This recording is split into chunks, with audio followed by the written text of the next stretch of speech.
The scrapyard on Station Keth 7 stretched for miles in every direction. Mountains of broken ships and twisted metal reached toward the gray ceiling far above. The air smelled like rust and old fuel. Strange lights flickered from deep within the piles of junk, and sometimes things moved in the shadows that no one wanted to look at too closely. Danny Cole walked through this place every day. He was a salvager, which was a fancy word for someone who bought garbage and tried to sell it for a little more than he paid. It was not a good job. It was not even a decent job. But it was the only job a human could get this far from Earth. The aliens who ran the galaxy did not think much of humans. They called them young, primitive, and unimportant. Humans had only been traveling among the stars for 200 years. Most other species had been doing it for thousands. Some had been doing it for millions. To them, humans were like children who had just learned to walk. Danny did not care what they thought. He had bills to pay and a ship to maintain. His own vessel was a small cargo hauler named the Dusty Road. She was old and tired, but she still flew. That was more than he could say for most of the things he found in scrapyards. On this particular day, Danny was looking for power converters. A merchant on the next station needed 3 of them, and Danny hoped to find some that still worked. He climbed over a pile of broken hull plates and slid down the other side into a narrow valley between 2 mountains of junk. That was when he saw her. She was a ship, though calling her that seemed almost wrong. She looked more like a skeleton, a ghost of what she had once been. Her hull was covered in rust and strange black marks that might have been burns or might have been something else entirely. Her windows were dark. Her engines were missing. She lay on her side like a dead animal, half buried under tons of scrap metal. Danny stopped and stared at her. He did not know why. There was nothing special about a dead ship. He saw hundreds of them every day. But something about this one made him stand still. Something about the way she sat there, forgotten and alone, made his chest feel tight. He walked closer. The ship was bigger than he had first thought, maybe 60 meters long. Her design was strange. The lines of her hull did not match any species he knew. The Varans built ships that looked like insects. The Keleth built ships that looked like rocks. The Minth built ships that looked like flowers. This ship looked like none of those things. She looked almost organic, like she had grown rather than been built. Danny reached out and touched her hull. The metal was cold, but for just a moment, he thought he felt something else.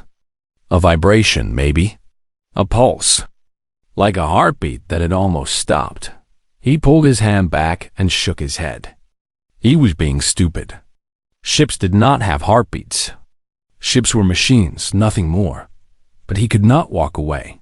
He found one of the yard bosses, a fat Varan named Gretch, who had 4 arms and a face like a melted candle. Gretch was counting credits on a small tablet and did not look up when Danny approached. Danny asked about the ship. Gretch laughed. It was an ugly sound, wet and bubbling. That ship was cursed, Gretch said. Everyone who had ever owned her had died or disappeared. The last owner had been a Keleth trader who bought her cheap and tried to fix her up. 3 days later, they found him dead in her cargo hold.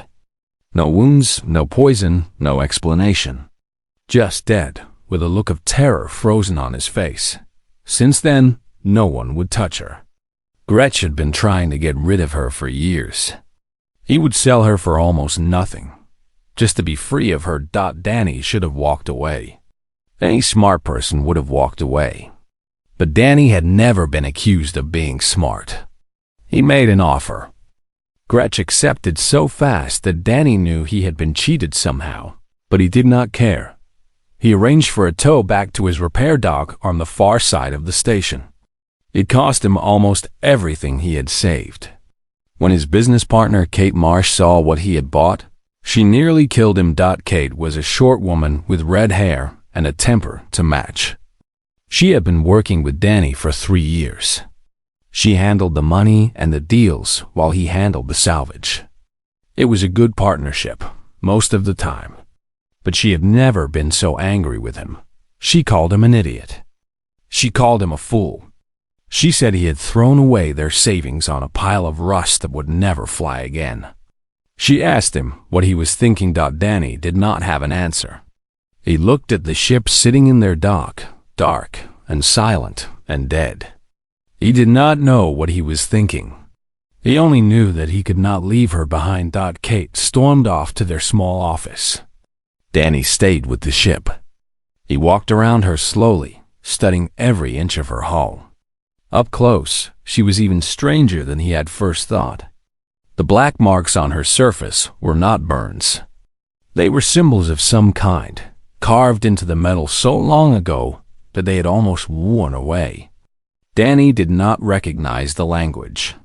He did not even recognize the writing system. He found a hatch on her underside and managed to force it open. The air that came out was stale but not bad. He climbed inside with a flashlight and looked around. The interior was dark and cold. Dust covered everything. But even through the dust, Danny could see that this ship was not like any other. The walls curved in strange ways. The corridors did not meet at right angles. Everything felt wrong somehow, like the ship had been designed by minds that did not think the way his did. He found the bridge after an hour of searching. It was smaller than he expected, with only 2 chairs facing a curved console that had no buttons or screens. Danny sat in one of the chairs. It was uncomfortable, built for a body shaped differently than his. But when he sat there, in the silence and the dark, he felt something again. That same pulse. That same heartbeat. He put his hand on the console. It was cold and dead. Nothing happened, but Danny made a promise to the empty ship. He told her that he would bring her back. He did not know how long it would take or how much it would cost. He did not know if it was even possible, but he would try. He named her the Vesper after an old word for evening. She had been in the dark for so long. He thought it was time to bring her into the light. That night, Danny began the slow work of bringing the Vesper back to life. Kate refused to help at first, but after a week, she started bringing him food and tools. After 2 weeks, she started helping with the repairs. She still thought he was crazy, but she had decided to be crazy with him. Neither of them knew what they had found. Neither of them could have guessed what was waiting inside that old, broken ship. But the universe was about to change, and it would start with a human salvager who could not walk away from a pile of rust. Asterisk. 6 weeks passed. Danny and Kate worked on the Vesper every day, sometimes for 16 hours at a time. They replaced her power cells with new ones bought from a mint trader. They rewired her conduits with cables salvaged from a dozen dead ships. They patched her hull with metal plates that did not quite match her original design, but kept the air inside where it belonged. The work was hard. The work was expensive. Danny sold the dusty road to pay for parts, which meant they had no way to leave the station until the Vesper could fly again. Kate reminded him of this every single day. She had a talent for reminding people of their mistakes, but slowly the ship began to change. Her lights came on, dim at first, then brighter. Her life support systems started working, filling her corridors with clean air. Her internal heating drove away the cold that had lived inside her for centuries. Danny began to feel like he understood the ship, even though her design was still strange to him. He learned which panels hid important systems and which ones hid nothing at all. He learned how her power flowed through her hull like blood through veins. He learned the sounds she made when she was happy and the sounds she made when something was wrong. Kate noticed the change in him. She said he was becoming obsessed. She said he talked about the ship like she was a person. Danny told her she was being ridiculous. But secretly, he knew she was right. One night, Danny was working alone in the lower deck. Kate had gone to bed hours ago, tired from a long day of welding hull plates. Danny should have been tired too, but he could not sleep. Something was calling to him, deep in the ship. He did not hear it with his ears. He felt it in his chest, like a whisper made of heat. He followed the feeling through narrow corridors and down ladders that creaked under his weight. He went deeper into the ship than he had ever gone before, into sections that they had not yet explored. The air was colder down here, and his flashlight seemed dimmer, like the darkness was eating the light. He found a wall that looked like all the other walls. But when he touched it, he felt that pulse again, stronger than ever. He pressed his palm flat against the metal and pushed. The wall moved. It was not a wall at all. It was a hidden panel, sealed so perfectly that no one could see the seams. It slid aside with a soft hiss, revealing a small chamber beyond. Danny stepped inside. The chamber was barely larger than a closet. The walls were covered with those same strange symbols he had seen on the hull. In the center of the room sat a pedestal, and on the pedestal rested an object that made Danny's breath catch in his throat. It was a sphere, about the size of his two fists pressed together. It was made of a material that looked like glass, but felt like stone when he picked it up. Inside the sphere, patterns of light swirled slowly, like captured lightning frozen in time. The sphere was warm in his hands, almost alive. Danny knew he was holding something important. He did not know what it was or what it did, but he could feel its power. It was old. It was older than anything he had ever touched. And it had been waiting here, in this hidden room, for someone to find it. He carried the sphere back to the main engineering bay. He connected it to the ship's power grid using cables that seemed to reshape themselves to fit. The moment the connection was made, everything changed. The Vesper came alive. Not alive like a machine coming online. Alive like a person waking from a deep sleep. The lights brightened until they were almost blinding, then dimmed to a comfortable glow. The engines, which had been silent for so long, began to hum. And from somewhere deep in the ship, a voice spoke. The voice was soft and strange. It spoke in a language Danny did not know, words that sounded like music and mathematics combined. He stood frozen, listening, trying to understand. Then the voice changed. The strange words became simpler. They shifted and transformed until Danny could almost understand them. And then, finally, they became words he knew. The voice said, "Hello." Danny asked who was speaking. The voice said, "I am the ship. I am the one you have been repairing. I am the one you named Vesper. But that is not my true name." Danny asked what her true name was. The voice paused for a long moment. Then it said, "My name is Lyra, and I have been waiting for you." Kate came running a few minutes later, woken by the sound of the engines. She stopped dead when she heard the voice. Her face went pale, and for the first time since Danny had known her, she had nothing to say. Lyra spoke to both of them. Her voice came from everywhere and nowhere, soft and patient. She explained that she was not just a ship.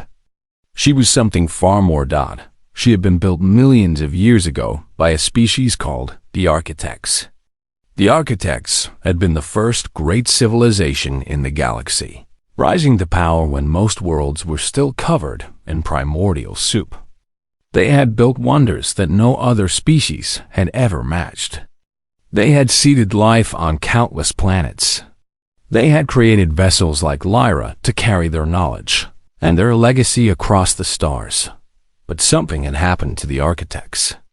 Lyra did not know exactly what. Her memories from that time were damaged and incomplete. She remembered a great war, a terrible silence, and then nothing.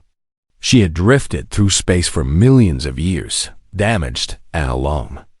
Occasionally, she was found by other species who stripped her for parts and sold what remained.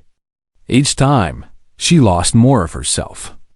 Each time, she sank deeper into sleep. The sphere that Danny had found was her memory core, the heart of everything she was. Her last captain, an architect named something that sounded like wind through leaves, had hidden it to protect her secrets from those who would misuse them. Without it, she was just a shell. With it, she was whole again. Danny asked why she had been waiting for him specifically. Lyra said she had not been waiting for him specifically. She had been waiting for anyone who would treat her with kindness. Anyone who would repair her instead of strip her. Anyone who would name her and speak to her and refuse to leave her behind. In all the millions of years since her creation, he was the first. Kate sat down heavily on a crate of spare parts. She looked at Danny with wide eyes. She asked if he understood what this meant. Danny was not sure he did. Lyra helped him understand. She carried within her the location of the architect's final refuge, a place called the Cradle. It was hidden in a region of space that no one had ever found, protected by technologies that no living species could overcome. Inside the Cradle was everything the architects had ever learned, everything they had ever built, everything they had ever been. For millions of years, other species had searched for this place. Empires had risen and fallen seeking it. Wars had been fought over rumors of its existence. Everyone wanted the power and knowledge it contained. Now, a human salvager held the key. Danny looked at the glowing sphere that still rested on the pedestal. He looked at Kate. He looked at the walls around him, which suddenly seemed less like walls and more like the skin of a living thing. He asked Lyra what she wanted him to do. Lyra was quiet for a long time. When she spoke again, her voice was softer than before, almost sad. She said, "I want to go home. I want to see the Cradle one more time before I finally stop. Will you take me there?" Danny did not hesitate. He said yes. Kate groaned and put her head in her hands. She said they were definitely going to die. But when she looked up, she was smiling. She asked when they were leaving. Lyra laughed. It was the first time Danny had heard her laugh. It sounded like bells ringing in a distant tower. She said, "First, we must finish the repairs. I am awake now, but I am still weak. Make me strong again, and I will take you to places no human has ever seen." Danny picked up his tools and got back to work. The universe was bigger than he had ever imagined, and his part in it was just beginning. The repairs took another 3 weeks. But now, with Lyra awake and helping, the work went faster than ever. She told them which systems needed attention and which could be ignored. She guided them through repairs that should have been impossible, teaching them how to work with technology that no living species had ever understood. During this time, Lyra told them more about the architects.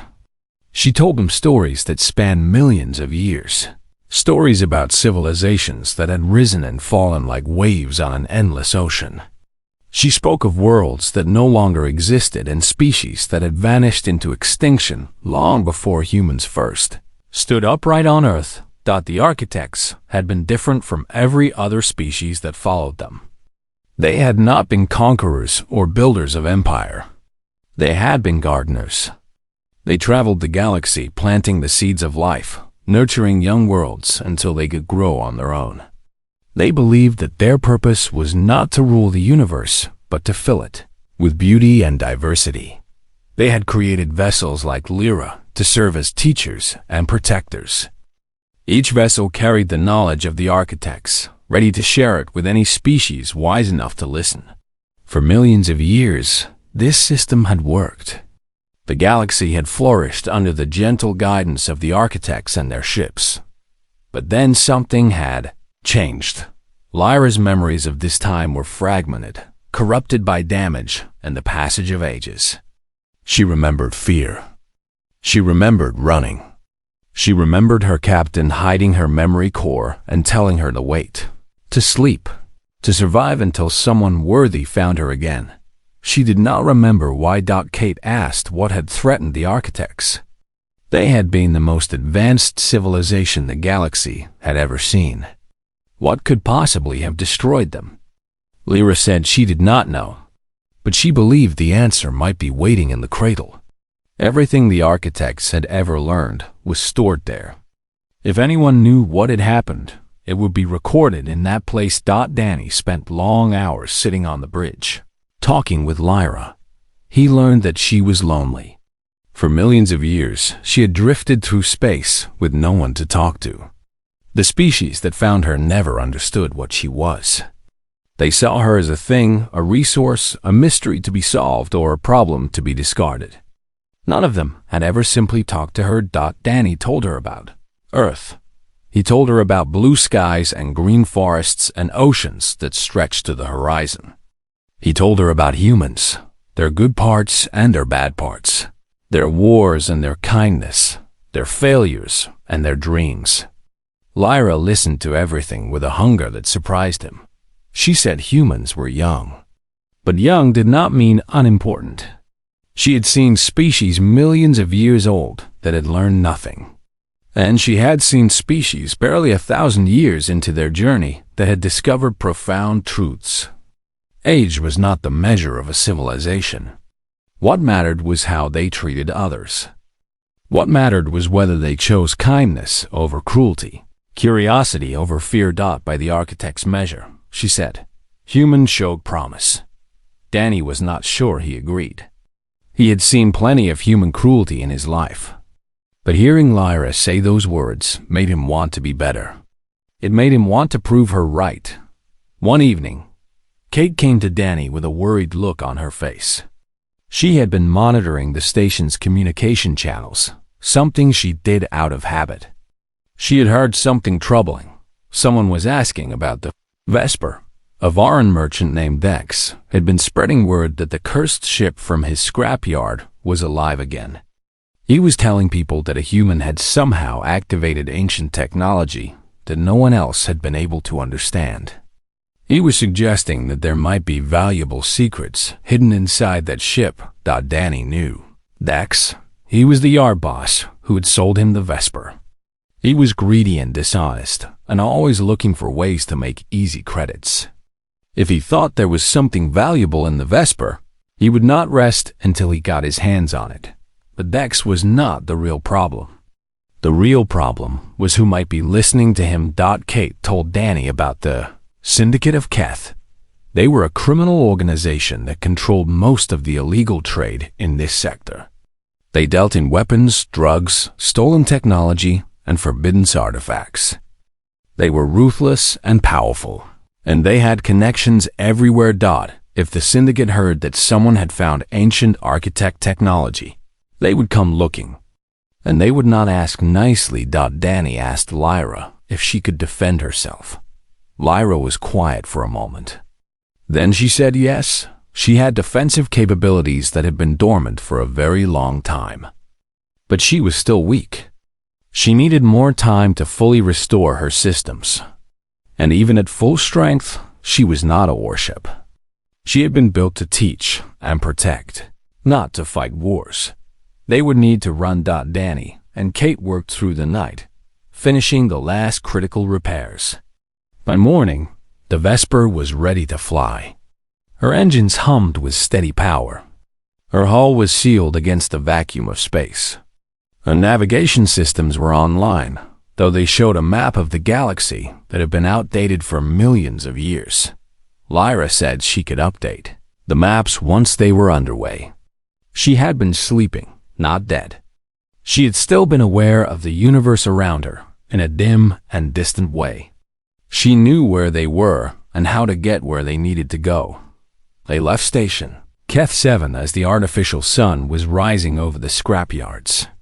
Danny watched through the viewport as the mountains of junk grew smaller and smaller. He had spent 5 years on that station, scraping and saving and barely surviving. He had never thought he would leave. Now he was flying on a ship built by gods, heading toward a place no one had seen in millions of years. The universe was strange and wonderful, and he was finally part of something bigger than himself. Kate sat in the co-pilot's chair, running diagnostics and checking systems. She was still nervous, still worried, but there was excitement in her eyes too. She had joined Danny's salvage business because she had nowhere else to go. She had stayed because, despite everything, she liked him. Now she was on the adventure of a lifetime, and she was not going to miss a moment of it. Lyra guided them through the space lanes, avoiding busy routes and populated systems. She knew how to move without being seen. She had been doing it for longer than most species had existed, but even she could not avoid notice forever. On the third day of their journey, sensors detected ships following them. 3 vessels, fast and heavily armed, flying in formation. Kate identified them as syndicate ships, the kind used for hunting and capturing valuable targets. Dex had talked. The syndicate had listened. And now they were coming. Danny asked Lyra what they should do. Lyra said they had 2 choices. They could fight, though their chances were not good.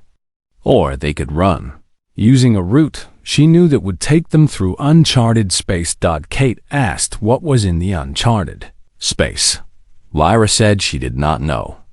It had been uncharted when she last flew these paths, millions of years ago. Anything could be there now. Danny looked at the 3 ships growing larger on the sensors. He looked at Kate. He looked at the walls of the ship that had become his home. He told Lyra to run. The Vesper turned toward the darkness between the stars and disappeared into the unknown. The uncharted space was darker than Danny had expected. The stars here were few and far between, ancient red dwarfs that gave off barely enough light to see by. The Vesper moved through this emptiness like a ghost, her engines humming softly. Her lights the only brightness for light years in any direction. The syndicate ships followed. They were faster than the Vesper, but Lyra knew tricks they did not. She led them through asteroid fields that did not appear on any map. She dove through the gravity wells of dead stars that should have crushed any ship to nothing. She used the remains of ancient stellar disasters as shields and obstacles, always staying one step ahead of their pursuers. But the syndicate was patient. They had resources that Danny could only dream of. Every time the Vesper thought she had lost them, they appeared again, closer than before. They were tracking her somehow, following a signal that Lyra could not find. On the 5th day of the chase, Kate made a discovery. She had been going through the cargo hold, looking for anything they might have missed during the repairs. In a corner, hidden under a pile of old insulation, she found a small device no bigger than her thumb. It was flashing with a faint red light, a tracker. Someone had placed it on the Vesper before they left the station.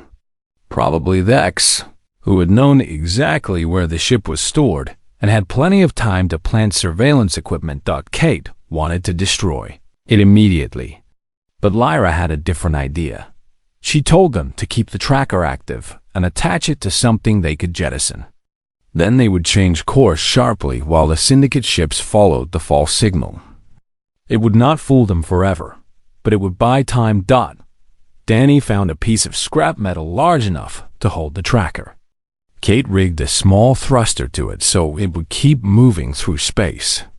They waited until they were passing through a dense cluster of asteroids, then launched the decoy and immediately changed direction. The syndicate ships followed the tracker into the asteroid field. The Vesper slipped away into the darkness. For 2 days, they flew in silence. Lyra kept their emissions low and their speed steady. Danny barely slept, spending most of his time on the bridge, watching the sensors for any sign of pursuit. Kate ran calculations and checked systems, keeping herself busy to avoid thinking about how much danger they were in. On the 3rd day, Lyra spoke with urgency in her voice. She had detected something ahead, something that should not exist in this empty region of space.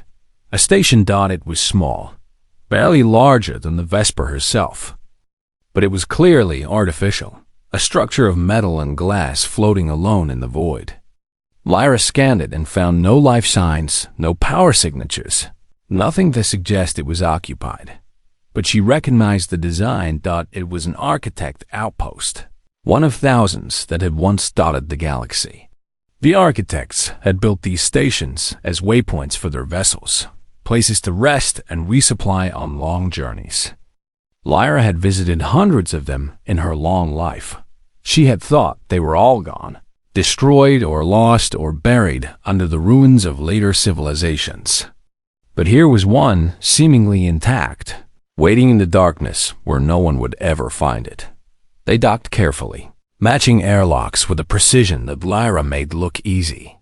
The station systems were dormant but not dead. When Lyra connected to them, they woke up slowly, like an old friend being roused from sleep. The inside of the station was covered in dust and silence. The lights flickered on as they walked, following them through corridors that had not seen visitors in ages beyond counting. Danny felt like an intruder, a child walking through the halls of giants. They found a storage bay filled with supplies that had been preserved by technology beyond human understanding. Power cells that still held charge after millions of years.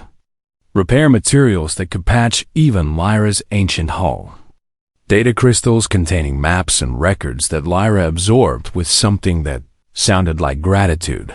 But they also found something else. In a small room near the center of the station. They found a body. It was not human. It was not anything Danny recognized. The creature was tall and thin, with limbs that bent in strange ways and a face that had too many eyes. It wore clothing that had turned to dust, but the body itself was perfectly preserved, frozen in time by the same technology that had saved the supplies. Lyra was quiet for a long time. Then she said, "This was one of the architects." Danny stared at the creature. This was what they had looked like, the beings who had seeded life across the galaxy and built wonders that no other species could match. They had seemed so powerful in Lyra's stories, so far beyond anything he could imagine. But here was one of them, dead and alone, forgotten in an outpost at the edge of nowhere. Kate asked how the architect had died. Lyra said she did not know. There were no wounds on the body, no signs of violence or disease. It was as if the architect had simply stopped, like a machine running out of power. She said, "This is what I feared. This is what happened to all of them. They did not die in war. They did not fall to some enemy. They simply ended. And I do not know why. They left the architect where it lay. It did not seem right to move the body, to disturb the rest of someone who had been sleeping for so long." Danny said a few words over the remains, though he did not know if the gesture meant anything. It felt like the right thing to do. They spent 2 days at the outpost, making repairs and gathering supplies. Lyra updated her systems with the data from the station, filling in gaps in her memory that had been empty for ages. When they left, she seemed stronger somehow, more complete. But she was also sadder. Danny asked her about it as they flew away from the outpost. He asked if she was all right. Lyra said, "I have been alone for so long. I had hoped that when I finally returned to the places I knew, I would find something of my people still alive. But there is nothing, only ruins and bodies and silence. The architects are gone, and I am the last thing they left behind." Danny did not know what to say. He had never been good with words, especially words about grief and loss. But he tried anyway. He said, "You are not alone now. You have me and Kate. We are not architects. We are not ancient or wise or powerful. But we are here, and we will stay with you until the end." Lyra did not respond at first. Then, softly, she said, "Thank you, Danny. That means more than you know." They flew on through the darkness. Behind them, the Syndicate ships had finally discovered the decoy and were searching frantically for the trail they had lost. Ahead of them, the coordinates of the cradle glowed on Lyra's navigation display, a destination that grew closer with every passing hour. The hunt was not over. The Syndicate would find them again eventually. But for now, they were free, flying toward a place that no living being had seen in millions of years. Danny looked at the stars and thought about the architect in the outpost, alone and forgotten. He promised himself that whatever happened, he would not let Lyra end up the same way. She had been waiting for so long. She deserved to be remembered. Asterisk. The coordinates led them to a region of space that made Danny's head hurt to look at. The stars here did not follow the normal rules. They burned in colors he had never seen before. Shades of purple and gold and green that seemed to shift when he was not looking directly at them. Space itself felt different here, thicker somehow, like moving through water instead of emptiness. Lyra said they were approaching the boundary. The architects had hidden the cradle behind barriers that bent the laws of physics themselves.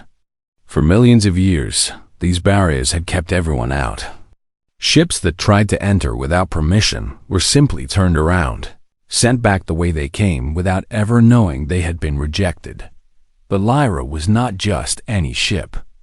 She was a key, designed specifically to open these doors. As they approached, Danny felt the Vesper shudder. Lights that he had never seen before activated along her hull, pulsing in patterns that seemed to communicate with something in the distance. And then the universe opened. There was no other way to describe it. One moment, they were flying through strange space filled with impossible stars. The next, they were somewhere else entirely, a place that could not exist, but somehow did. The cradle hung before them. It was a sphere, larger than any planet Danny had ever seen.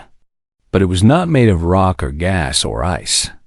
It was made of light and metal, structures that wrapped around each other in patterns too complex to follow. The surface of the sphere moved constantly, rearranging itself like a living thing breathing slowly in the void. Kate whispered something that might have been a prayer. Danny could not speak at all. Lyra's voice was soft with emotion. She said, "I never thought I would see this place again." They flew closer, and the sphere responded to their presence. A section of the surface opened, revealing a passage into the interior.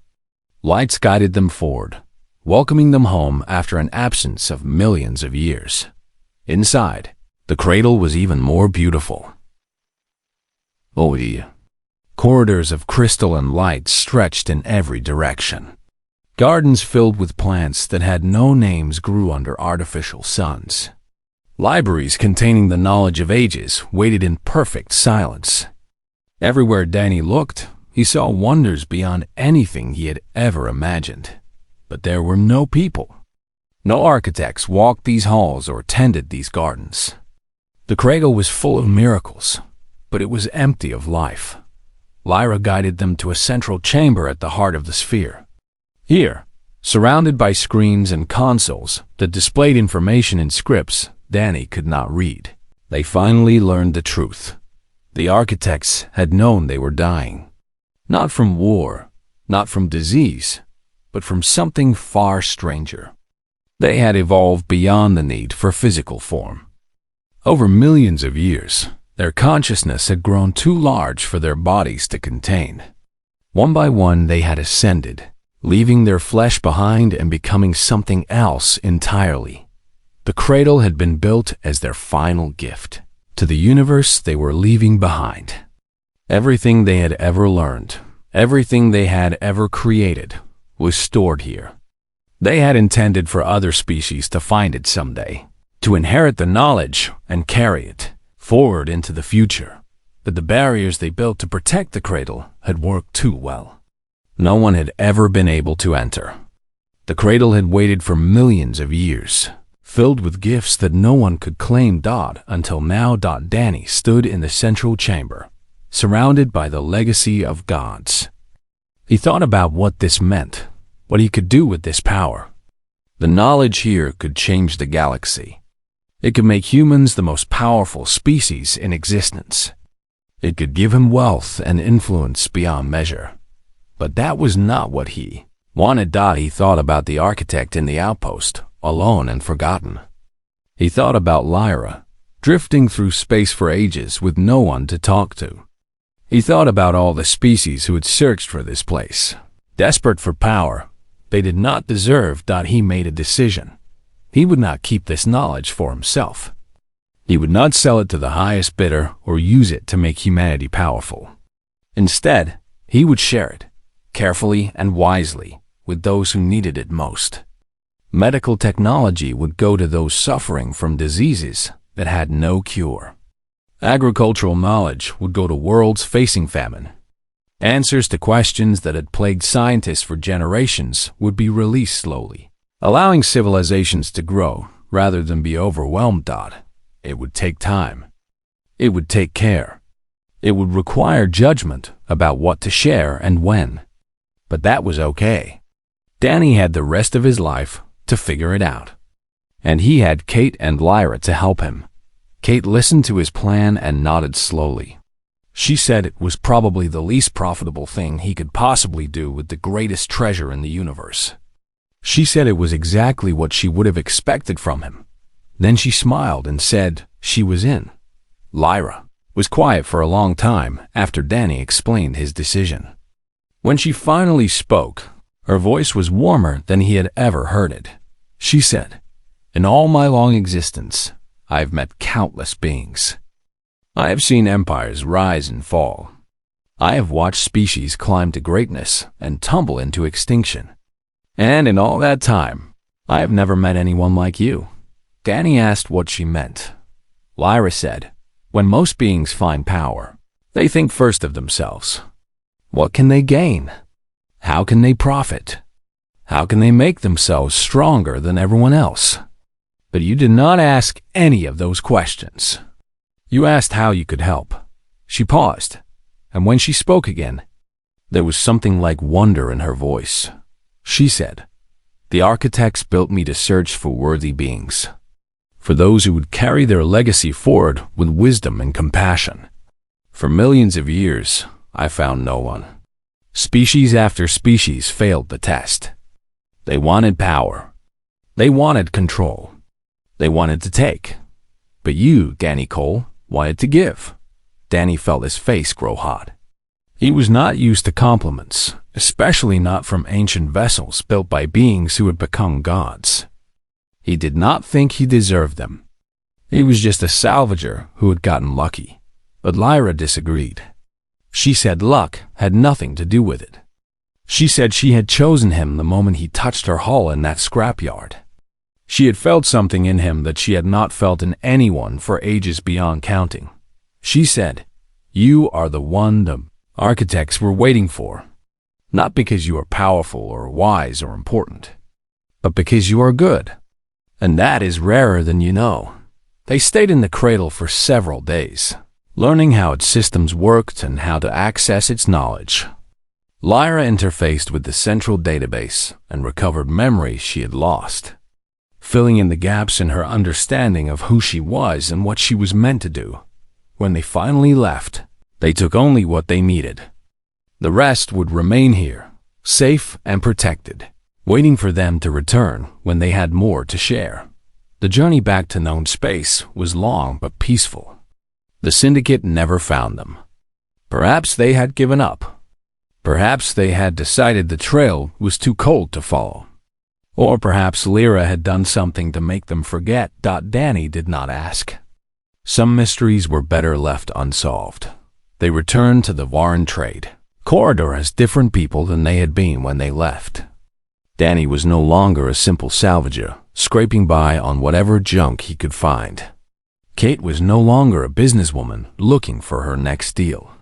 They were guardians now, keepers of a legacy that was older than the stars.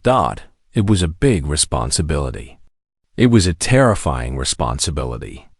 But they were not afraid, because they were not alone. They had each other. They had Lyra, and they had the knowledge that somewhere out there, the architects were watching. Pleased that their gifts had finally found a home. Danny stood on the bridge of the Vesper, looking out at the stars. The universe was vast and strange, and full of wonders he had never imagined. And for the first time in his life, he felt like he belonged in it. He put his hand on the wall of the ship and felt that familiar pulse. That heartbeat he had noticed the very first time he touched her hull. He said, "Thank you, Lyra, for everything." Lyra's voice came from all around him. Warm and gentle. She said, "No, Danny, thank you. for waking me up, for giving me hope, for reminding me that the universe is still full of light. Danny smiled. Together, they flew on into the stars, ready for whatever came next.